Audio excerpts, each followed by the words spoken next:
Yo, what is up, guys? Welcome back to another Disney Plus Review Tube special, Mandalorian Season 2. And wow, what a season that was. Because in Mandalorian Season 2, everything that we saw was phenomenal. I mean, phenomenal. The script writing, the way Jon Favreau went about putting everything together, it was completely, immensely phenomenal. Although a couple things could have been a little bit better, I'm not going to hold it to the fact that throughout the whole season of Season 2, we have a pretty close masterpiece at the very least. So, with that being said, starting off with the beginning of the Season 2, we see a fierce and formidable foe known as the Krayt Dragon on the planet of Tatooine. And starting off the season, obviously Mando finds himself looking to get Baby Yoda, who is still called Baby Yoda for the first half of that season of the 8 episodes, trying to get him back to his own people, his own kind. Essentially, that's what it comes down to. So they also take on the Krayt Dragon on that planet of Tatooine, and he actually meets a new ally, or potential ally, maybe in future episodes, Timothy Oliphant's character, known as the Marshal, Boba Fett's old armor. Now, we've not seen Boba Fett in quite some time, and a lot of people have reminisced and found out little leaks and spoilers and, peek-throughs, if you will, about the new appearance of the same character that played Boba Fett back in episode 4, 5, and 6. 4, 5, and 6, and we see Boba Fett mainly throughout those series, his father being Jango Fett, and on top of that, we kind of see that armor. Now, you fast forward a little bit, there's a lot of good character development, but I also, at the same time of the character development being a real asset to the season of Season 2, I don't really like how we only saw one episode apiece of these guys. Now, granted, we're probably going to see these guys in the future, like Timothy Oliphant's character of the Marshal. We also, fast forward a little bit, we get to see a lot of great little creatures and fights and galactic space battles, especially in episode 2 with the giant spiders and Mando running away in space from the TIE fighters who are patrolling the intergalactic spectrum, if you will. And all that kind of leads into different scenarios. He has to go to another planet. He finds other bounty hunters that are wearing very similar, not exact, but very similar Mandalorian armor, and they're actually not Mandalorian. So that obviously creates a couple scuffles, but they turn out to be very nice played allies.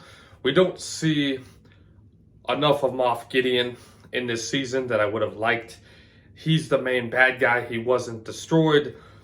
The first couple encounters of him, we really didn't even see anything of the dark saber. There is still a lot of that storyline behind that weapon that we don't even know, or that some of us know but others don't know about because it was not portrayed perfectly.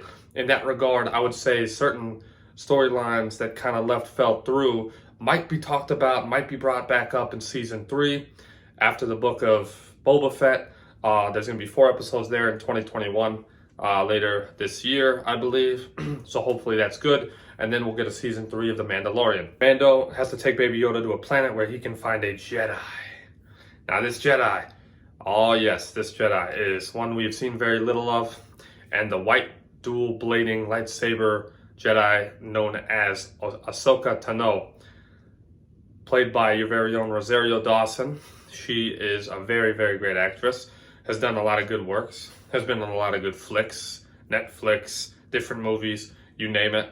I can go down the list, but I won't. The point is, she did a tremendous job as Ahsoka Tano. The personality, the fiercefulness, and the fact that she mentions little nitpicks at Anakin Skywalker throughout the actual episode.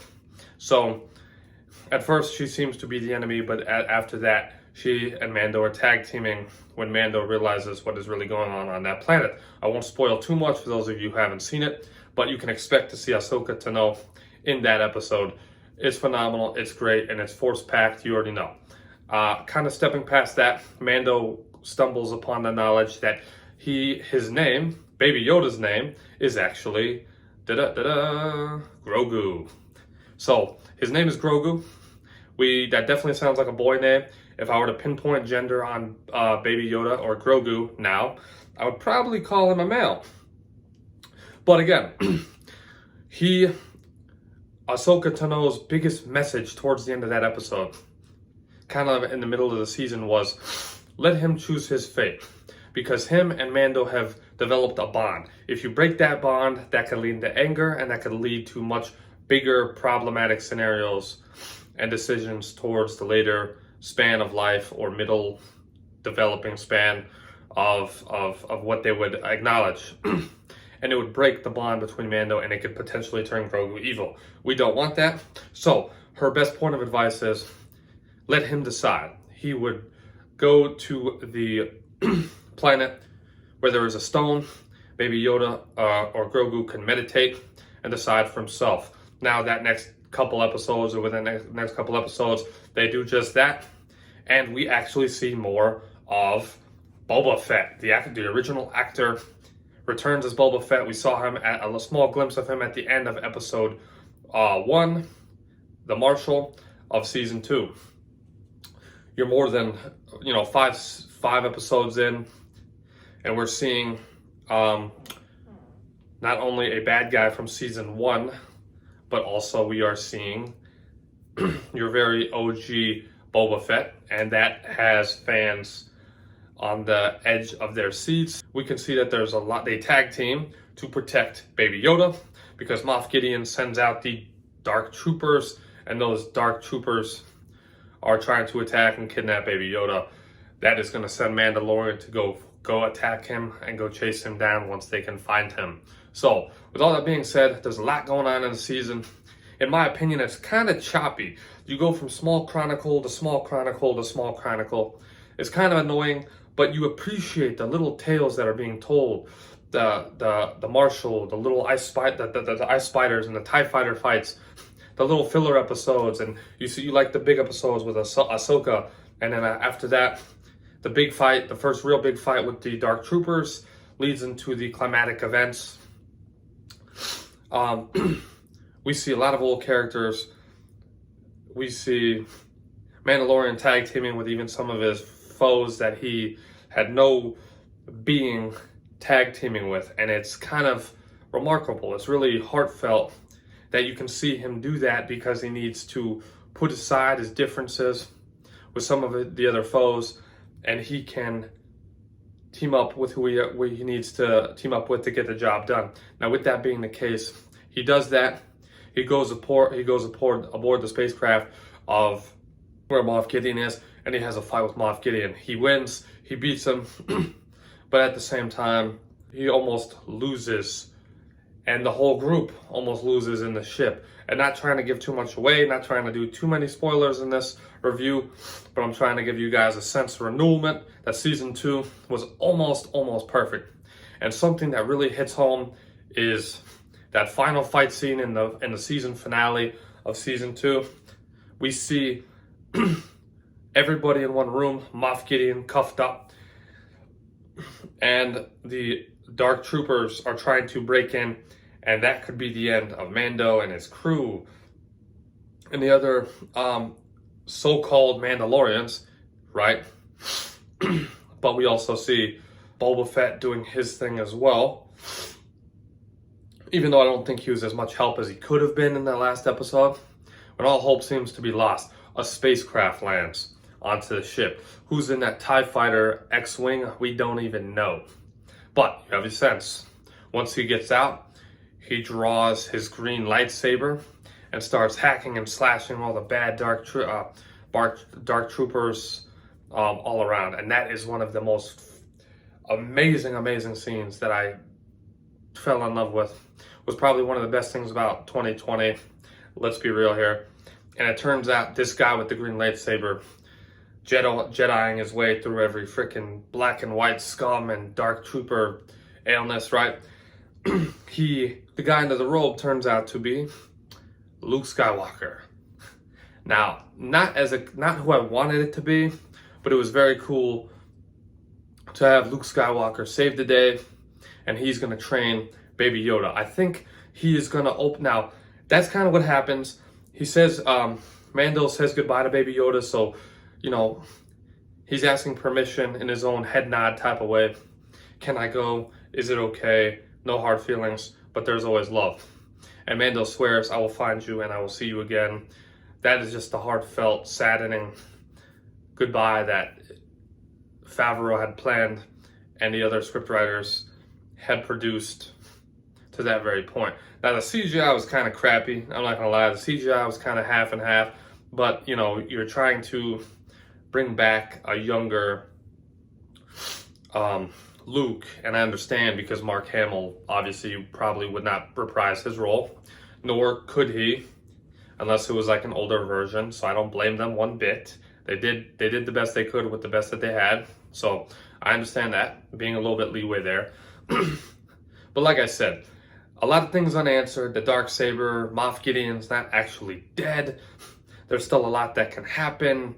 Also, where is Grogu going? Like, where is he going? What's going to happen? Luke takes him and to train him and protect him because he's going down the Force path, and that makes sense.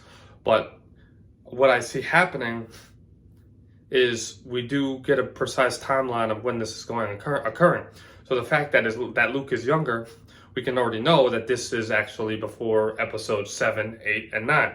So it is a time lapse in between episode 7 and episode 6.